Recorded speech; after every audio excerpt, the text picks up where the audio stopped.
Hi friends, ಈಸಿಯಾಗಿ ಸಿಂಪಲ್ಲಾಗಿ ಕುಕ್ಕರಲ್ಲಿ ಎಣ್ಣೆ ಬದನೆಕಾಯಿ ಅಥವಾ ಹೆಣ್ಗಾಯಿ ಯಾವ ರೀತಿ ಮಾಡೋದು ಅಂತ ತೋರಿಸ್ತೀನಿ ಬನ್ನಿ. ತುಂಬ ಕಡಿಮೆ ಇಂಗ್ರೀಡಿಯೆಂಟ್ಸಿಂದ ಮಾಡ್ಕೋಬೋದು. ಚಪಾತಿಗಂತೂ ಅದ್ಭುತವಾಗಿರುತ್ತೆ. ಬನ್ನಿ ಇವಾಗ ಸ್ಟಫಿಂಗ್ ಶುರು ಮಾಡೋಣ. 1 ಸ್ಪೂನ್ ಖಾರದ ಪುಡಿ, 1 ಸ್ಪೂನ್ ಧನಿಯಾ ಪುಡಿ, 1 ಸ್ಪೂನ್ ಅಷ್ಟು ಜೀರಿಗೆ ಮತ್ತು ರುಚಿಗೆ ತಕ್ಕಷ್ಟು ಉಪ್ಪು ಹಾಕಿ ನೀರು ಹಾಕಿ ಈ ರೀತಿ ಪೇಸ್ಟಾಗಿ ಕಲಿಸ್ಕೊಂಡಿದ್ದೀನಿ. ಪೇಸ್ಟು ಈ ಥರ ಕಟ್ ಮಾಡಿಕೊಂಡು, ಯಾವ ಥರ ಅಂತ ನೀವು ಹೇಳಬೇಕು, ಆ ಥರ ಕಟ್ ಮಾಡಿಕೊಂಡು ಅದರೊಳಗಡೆ ಸ್ಟಫಿಂಗ್ ಮಾಡ್ಕೊತಾ ಇದ್ದೀನಿ.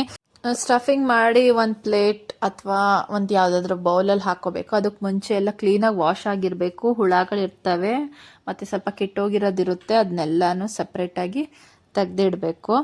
ಸೊ ಇದೆಲ್ಲನೂ ಟೋಟಲಾಗಿ ಸೇರಿ ಇದು ಸ್ಟಫಿಂಗ್ ಅಷ್ಟೇ ಮಾಡ್ತಾ ಇರೋದು. ಇವಾಗ ನೆಕ್ಸ್ಟ್ ಬಂದು ರುಬ್ಬೋದಕ್ಕೆ ಚಕ್ಕೆ, ಲವಂಗ, ಶುಂಠಿ, ಬೆಳ್ಳುಳ್ಳಿ ಮತ್ತು 1 ಅಥವಾ 1.5 ಈರುಳ್ಳಿ, 1 ಟೊಮ್ಯಾಟೊ ಮತ್ತು ಸ್ವಲ್ಪ ಕೊತ್ತಂಬರಿ ಸೊಪ್ಪು, ಇದನ್ನೆಲ್ಲನೂ ಒಂದು ಜಾರಲ್ಲಿ ಹಾಕಿ ನುಣ್ಣಗೆ ಗ್ರೈಂಡ್ ಮಾಡ್ಕೋಬೇಕು. ಅದರ ಜೊತೆ ಸ್ವಲ್ಪ ಕಾಯಿ ಹಾಕ್ಕೊತಾ ಇದ್ದೀನಿ, ಸ್ವಲ್ಪ ನೀರು ಹಾಕ್ಕೊತಾ ಇದ್ದೀನಿ. ಸ್ಟಫಿಂಗ್ ಯೂಸ್ ಮಾಡಿದ್ವಲ್ಲ ಅದರಲ್ಲೇ ಸ್ವಲ್ಪ ಖಾರದ ಪುಡಿ ಎಲ್ಲ ಇತ್ತು. ಸೊ ಈ ರೀತಿ ರುಬ್ಕೊಂಬಂದು ಒಂದು ಕುಕ್ಕರಲ್ಲಿ ಎಣ್ಣೆ ಹಾಕ್ಕೊಂಡಿದ್ದೀನಿ. ಎಣ್ಣೆ ಎಲ್ಲ ಕಾದ್ಮೇಲೆ ಸಾಸಿವೆ ಆದಮೇಲೆ ಕರ್ಬೇವಿನ ಸೊಪ್ಪು, ಅದಾದಮೇಲೆ ಒಂದು ಈರುಳ್ಳಿ ಹಾಕಿ ಈ ರೀತಿ ಫ್ರೈ ಮಾಡ್ಕೊತೀನಿ. ಇದು ಒಗ್ಗರಣೆಗೆ ಹಾಕ್ಕೊತೀರ ಸಪ್ರೇಟಾಗಿ.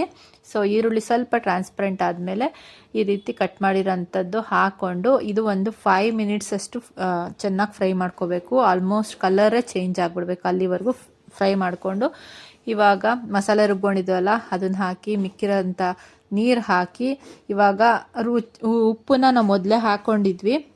ಈಗ 1 ವಿಷಲ್ ಕೂಗಿಸ್ತಾ ಇದ್ದೀನಿ. ಪ್ರೆಷರ್ ಕೂಗಿ ವಿಷಲ್ ಎಲ್ಲ ಬಿಟ್ಟ ಮೇಲೆ ರೆಡಿ ಆಗುತ್ತೆ. ಇದು ಚಪಾತಿಗಂತೂ ಸಖತ್ತಾಗಿ ಹೋಗುತ್ತೆ. ನೀವು ಕೂಡ ಟ್ರೈ ಮಾಡಲೇಬೇಕಾದಂಥ ರೆಸಿಪಿ. Thank you.